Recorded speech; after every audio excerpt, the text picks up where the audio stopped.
I was being interviewed on a podcast recently. It was actually an interview I did with one of my best friends in the world, Owen Fitzpatrick, and his Changing Minds podcast. And he was asking me about aging and if I feared aging, how I felt about aging. Did I fear death? Um, and as of this recording, I am about 2 months away from my 60th birthday, and that's why he was asking me. It's kind of a big milestone turning 60. I could remember being a kid or actually a young adult, and my grandparents were around 60, and I thought they were old, and I don't feel that old. So he asked me the question, and I was actually pretty pleased with my answer, and it brought together a number of different ideas and stories that I hadn't really brought together before. So I want to share that with you. And the focus is kind of personally on this idea of keeping your peak in front of you and how that really helps us, I think, age in a much healthier way, mind, body, and spirit. But it impacts your team and your company as well. So bear with me. I'm going to share a couple stories, some ideas from my life, and then ask you some questions that may help you discover this concept of keeping your peak in front of you and healthy aging. I want to help you discover how that works for you, which may be different than how it works for me or for others. So, starting with one of two stories I'm going to share with you.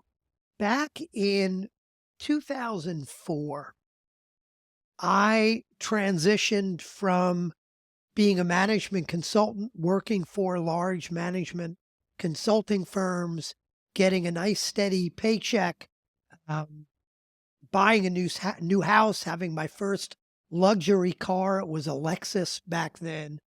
Transitioned from that to owning my first business. It was a staffing and recruiting business that I owned for 3 years. I should have only owned it for a year because it was not a very good business for me. More on that in a minute. But I could remember, in those days, and initially I was driving my Lexus. And then as I lost more and more money in my staffing and recruiting business, I was driving a Nissan Altima. And now there's nothing wrong with a Nissan Altima if that's what you're driving. But for me, it was a step down from the Lexus. And I could remember being, on the road driving around. I was selling from place to place, trying to build my staffing business. And I'm driving my, kind of beat up Nissan Altima. And I see people around me in their Mercedes and their BMWs, and it pissed me off. And I know this is going to sound awfully shallow, but we know each other, so I can be vulnerable with you. I can be shallow here and there. I looked at folks in these nicer cars, in these luxury cars, and it pissed me off because I thought, man, I'm working my ass off. I'm probably working harder than them. I'm smarter than them. How come they're driving around in these nice cars and I've got my Nissan Altima? And again, I know it's shallow, but I had hooked up in my mind that a symbol for success was if I could drive around in a nice car, that would mean I was successful. And thank God I have a wife that's very frugal with money and wouldn't allow me to buy the nice car when we didn't have the money for it. So for a long, long time, I drove around in this Nissan Altima. And then finally, I ended up closing the staffing and recruiting firm, starting my coaching business. That took a couple of years to really get going, but I finally got to the point that we were paying all our bills a bit more comfortably. And I went out and I ordered my first BMW. And I was so excited that, as I was getting my business to the point that I could afford my first luxury car, and I could remember on a Wednesday evening, going to finally pick the car up. I had ordered it a week or so before, super excited to go pick up the car. And I could remember vividly being in the car, the passenger side window rolled down, the salesperson showing me how the last few gadgets worked in the car before I drove away, and shut the window, drove away. And I felt this instant horrible feeling, this depression, like there was this 500-pound weight on me. I don't remember ever feeling that bad. And I thought, what the hell is going on? I just, realized this goal. Again, I know a shallow one, but realized this goal of being able to afford my first nice car, luxury car since I started my own businesses. And I felt horrible and drove home, went to bed that night feeling really bad, didn't sleep much, couldn't figure it out. I had to actually was lucky enough, I had a call with my business coach the next morning. And I said, David, help me understand what's going on here. I just realized this big goal. I finally got my business to this point of being able to afford this car. And I don't remember ever feeling this bad. And he kind of laughed a little bit. And he said, Mike, you got a nice car. Pat yourself on the back. What's next? And I thought, holy crap, this car doesn't change my life. I'm still waking up in the morning doing the same thing that I did before I bought the car. How does a damn car change your life?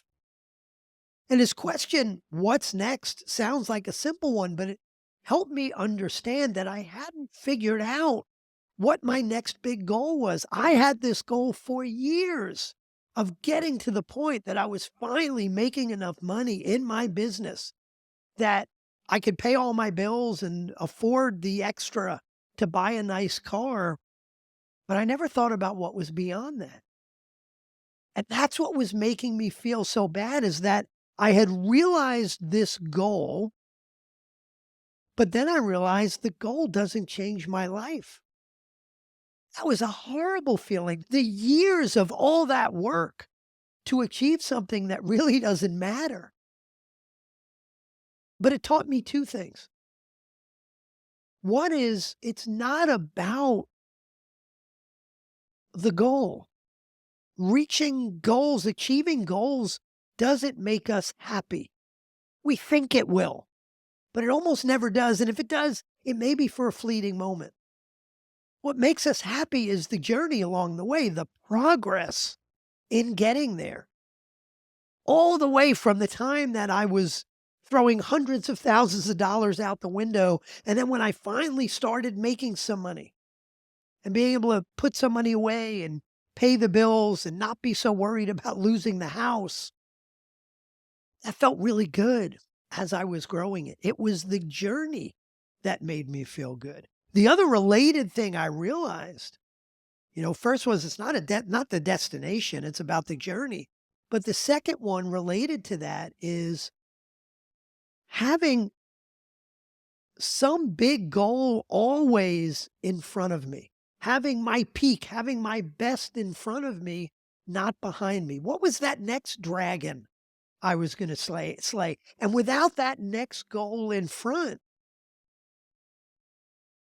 again, the destination is just a new destination. It doesn't change your life.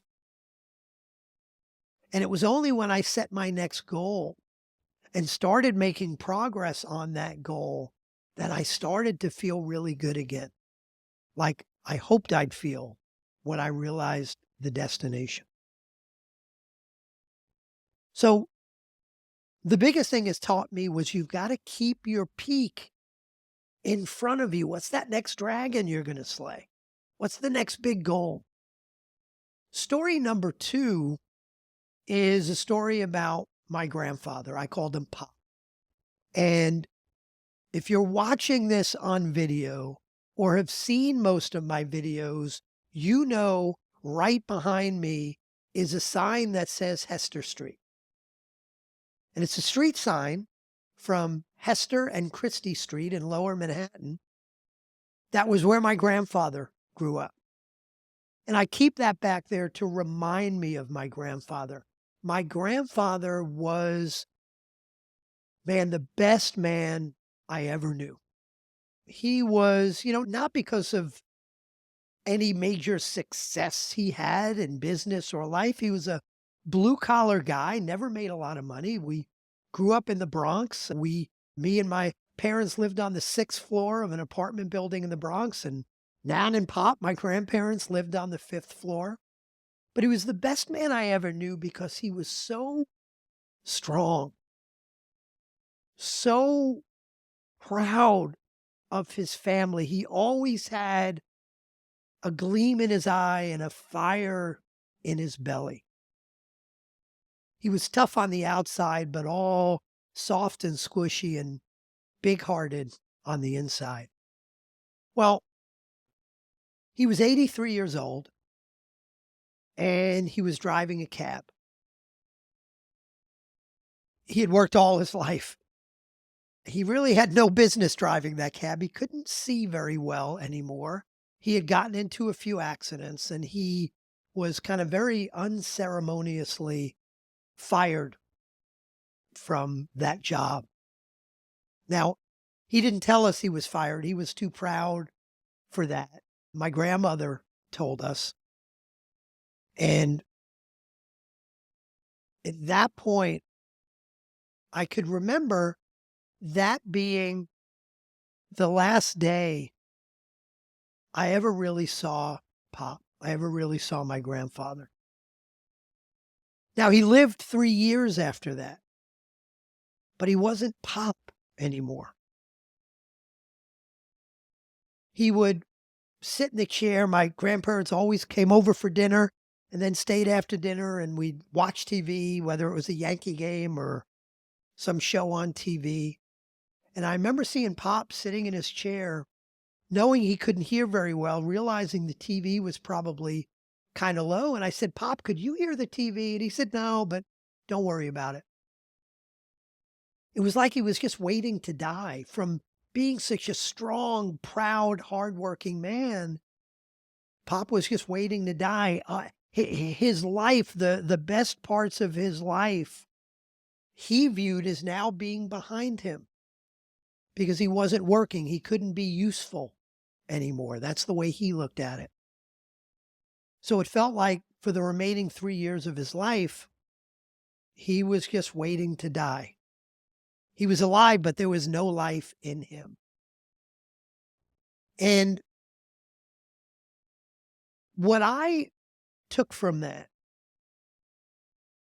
was that retirement for me was not a very positive word, because I looked at my grandfather, and frankly, from there, I kind of saw it in other people that once they retired, the fire went out. And there was nothing to challenge them, nothing to cause them to learn new things, take on new challenges, new ways of thinking. So I hooked up in my mind that retirement was actually a dirty word, that I always wanted to have something to look forward to. Now, if you have a goal of retiring, please, there's nothing wrong with that. Because there are a whole lot of people that quote unquote retire from their job, but they have very fulfilling lives after that doing something. Maybe it's charity work, maybe it's helping others. It doesn't mean retirement's bad, but that's what I hooked up in my brain. And again, this idea of keeping your peak in front of you. My grandfather viewed his life as now his peak was behind him. He was no longer useful. All he had to look forward to was the downhill slope until he was gone.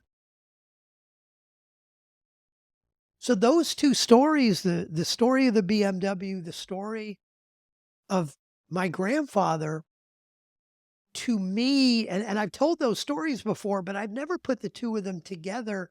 But I think putting the two of them together are about keeping your peak in front of you, which I think drives healthy aging, healthy mind, body, spirit, that we're continuing to feed our mind and challenge our bodies because we've got something bigger and more important in front of us.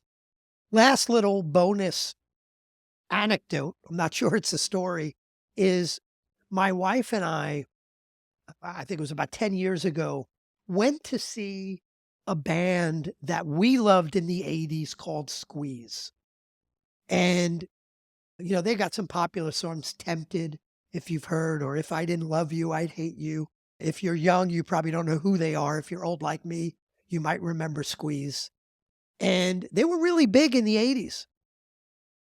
I don't remember the last time they put out new music. Well, we went to see them about 10 years ago, past their prime. And they didn't sound bad, but they looked horrible. And I don't mean they looked old or wrinkly or anything like that. They looked miserable. They looked like they didn't want to be there. They were playing at the Bergen Performing Arts Center, which I don't know how many people it holds, a few hundred, where they used to play in front of many thousands in arenas. And here they were 30 years after their prime, 20 or 30 years after their prime, playing the same music to a much smaller crowd. I'd feel miserable too. And I think I would look miserable too if my prime was 20 or 30 years ago. I can't imagine what that would be like if my peak, if my life's peak was 20, 30 years ago, and I was just kind of living from the echo of that. That sounds terrible. Now, as I said, as of the recording of this, I'm a couple months away from my 60th birthday. And a lot of people I know are starting to slow down. They're not focused on growing in their career or growing their business. They're thinking about their exit. They're about to turn 60, and maybe they're thinking by 63 or 65, they want to quote unquote retire, whatever that means for them. So they're starting to slow down. I feel like I'm just getting started. You know, I have spent the last, man, what is it, 18 years or so building my coaching business to something I'm very proud of, to something that is very lucrative, thank God. I get to work with clients I love to work with. I've written a couple of books. I've got this podcast. I get to interview amazing people. I do keynotes on stage. It would be easy for me to say that's enough. Me and my wife are able to travel and do the things we want to do. I don't need a bigger house. I don't need a boat.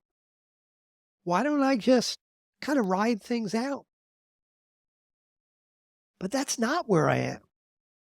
Because of what I learned from Pop and what I learned from the BMW story and what I learned from seeing Squeeze on stage, I'm just getting started. My peak is in front of me. I have built this brand around Breakthrough Leadership Team, the book and my coaching and the Better Leadership Team show.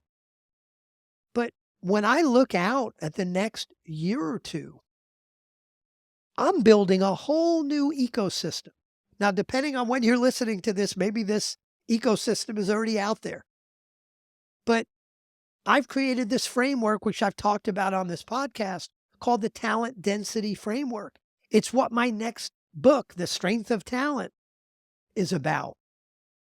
I'm developing software that I'll be beta testing in a couple months that may take a very unscalable business of being a coach and a speaker and an author, and maybe using software to make it a scalable business. I'm looking forward to new keynotes and workshops based on the talent density framework. I'm looking forward to the day that there could be other talent density certified coaches out there that may be able to spread the word and get the framework out there and sell the software. I already have the idea for the next book I'm going to write, my fourth. There's so much in front of me that causes me to wake up excited every single day. I am not looking back at any point in my life and saying, oh, those were the good old days. Bullshit. For me, the good old days are now. The good days, not old days. The good days are now and better days are coming. Regardless of the political situation in the world and who won the presidential election and what wars are going on out there and what's going on with climate change. Believe me, all that stuff is important and it impacts me. But I'm in control of my life, nothing else. And I've got so much to look forward to because I'm keeping my peak in front of me. So what is that for you? What's that next dragon you're going to slay out there? What does that next peak look like for you? So let me throw some questions at you that may help you figure it out if you don't know what's next for you that's big. Or if you do have it, maybe this will help you craft it a little more clearly. But here's some ways to think about it. What's something you've always been afraid to do? I could remember, and this is back, interestingly enough, this is right back around 10 years ago when I was turning 50. I've always been the guy around the table. People say, oh, Mike, you're funny. You should be a stand-up comic. And they didn't mean that literally, but it was a way of complimenting me that I could be funny from time to time.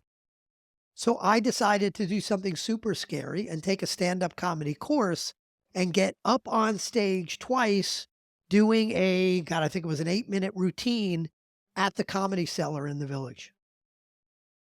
That was scary. But again, that's a way to keep a peak in front of you. What's something new that motivates you, that keeps the juices going, that would have kept for my grandfather the fire in his belly and the gleam in his eyes? So what's something you've always been afraid to do?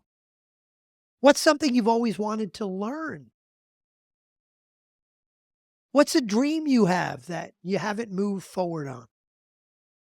It's never too late. What's the next level in your business or your career? What's the next level in your life? Who do you want to build a stronger relationship with? Who do you want to become? What's next for you? And not just you. I know I've been talking about this from a very personal standpoint, but what's next for you? What's next for your team? What's next for your company? As I always say, if you want a great company, you need a great leadership team. This kind of self-leadership is so important for that. So I hope I helped you get there today. And I hope if I'm lucky enough to talk to you down the road or meet you, and I ask you, what's that next dragon you're slaying? What's that peak you've got in front of you? I hope you always have a clear answer, as I always will. I'm 60 and man, I'm saying, well, wait till you see me when I'm 65 and I've got my keynotes going and the new book and the new software. I hope when I'm 85, I'm saying, man, wait, I know I'm good now. Wait until I'm 90. Go make it happen. What's next for you? What's next for your team? What's next for your company? Talk to you soon.